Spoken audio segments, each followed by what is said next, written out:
তো বন্ধুরা, আমরা আজকে এই পিরামিডস কিউবটা সলভ করা শিখব খুব সহজে। এটা কোনো সূত্রের দরকার হবে না, এটা অনেক সহজ। আমরা এটাকে আগে এলোমেলো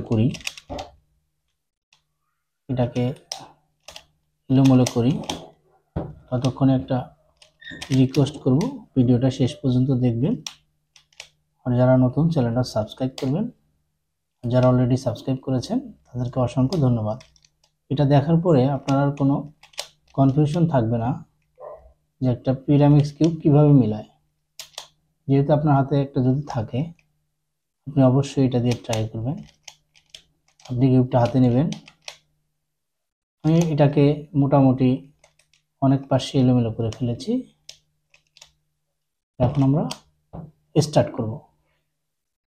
এখন আমরা একটা জিনিস মনে রাখবো, এই কর্নারের মধ্যে দেখেন এই তিনটা কালার। এখানে একটা হলুদ দেখা যাচ্ছে কোনায়, এই কোনায় একটা হলুদ আছে, আবার এই কোনাতেও একটা হলুদ আছে। কিন্তু বন্ধুরা, এখানে কোনো হলুদ নেই। খেয়াল করবেন, এখানে কোনো হলুদ নেই, সেটা আমরা উপরে রাখবো, একদম টপে রাখবো। এখন আমরা কি করব, টপে রেখে এটাকে এভাবেই ধরবো। ঠিক এটা আমার উপরে আছে, বাকিগুলো সব নিচে। এখন আমরা এটাকে ঘোরাবো, একবার, দুইবার, তিনবার, চারবার। আমরা ঘোরালে আমরা দেখবো যে এখানে একটা হলুদ কালার আছে, সেটা আমার এই কর্নারের সাথে মিলে যাবে। অর্থাৎ আমি যদি এটাকে প্রথমটা ঘুরাই, একটা হলুদ কালার চলে আসছে, হলুদের সাথে হলুদ কালারটা ম্যাচিং হয়ে যাবে।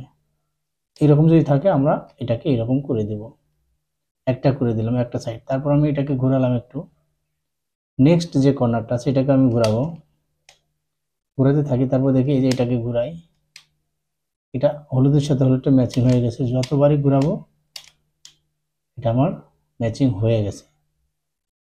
নেক্সট এটাকে ঘোরালাম, সাপোজ হলুদের সাথে হলুদটা ম্যাচিং হয়ে গেছে, এটাকে আমি নিচে দিয়ে দিলাম। আমাদের কিন্তু এখানে নিচে সবগুলো ঠিক এরকম হতে পারে, আরও এদিকে হলুদ আসতে পারে। মিলে গেছে হলুদগুলা ঠিক এভাবে। এখন যেটা করব, বাকি যে হলুদগুলো এখানে দরকার আছে, তিনটা হলুদ দরকার আছে। আপনাদের এমন হতে পারে অনেক হলুদ চলে এসেছে, তো আমরা এখন বাকি হলুদগুলোকে মিলাবো। সাপোজ এই হলুদটাকে আমরা নিচে দেব। এই হলুদটাকে যদি নিচে দেই, হলুদটার সাথে একটা কালার থাকবে সব সময়। এই হলুদটার সাথে একটা কালার আছে গ্রিন কালার, এই হলুদটার সাথে আছে ব্লু কালার।